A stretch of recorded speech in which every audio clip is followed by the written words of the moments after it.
back in center. Now you should definitely trim, like that fits that one really well. Fashion of trimming.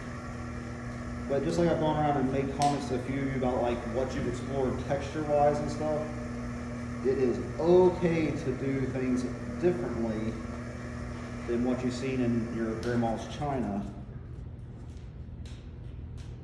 And so this will fit the one you're working on there, Asia. So instead of like machining it out,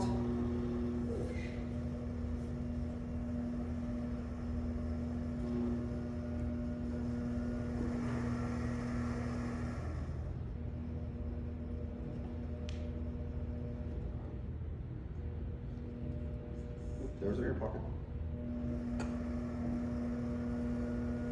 So I mean, you need to learn maybe how to do that other and get it back on center. But there's certainly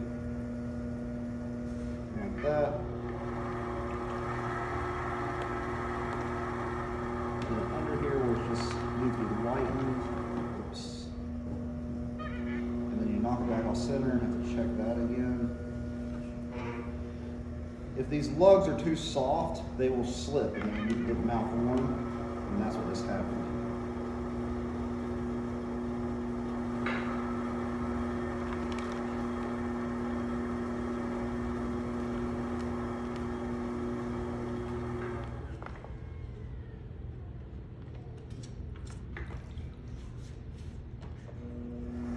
I was trying to get that up a little higher so you can see what I'm about to do. There's a blue trim here. So instead of just relying on it just like that, maybe now I could come in. So I've seen some things like this, you know, mostly like thin marks with the tools.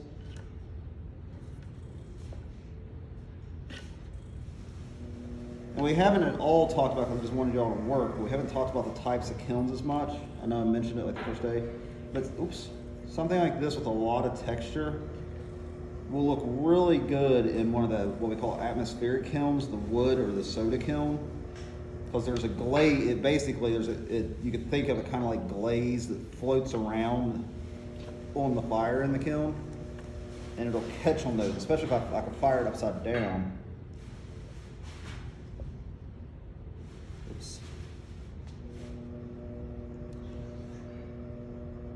So, if you have one and it was a little rougher when you threw the top portion of it, we always throw the inside. I always encourage you to throw the inside of your vessel as your main concern.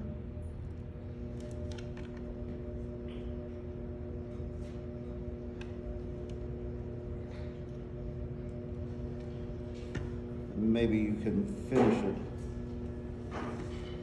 more like this.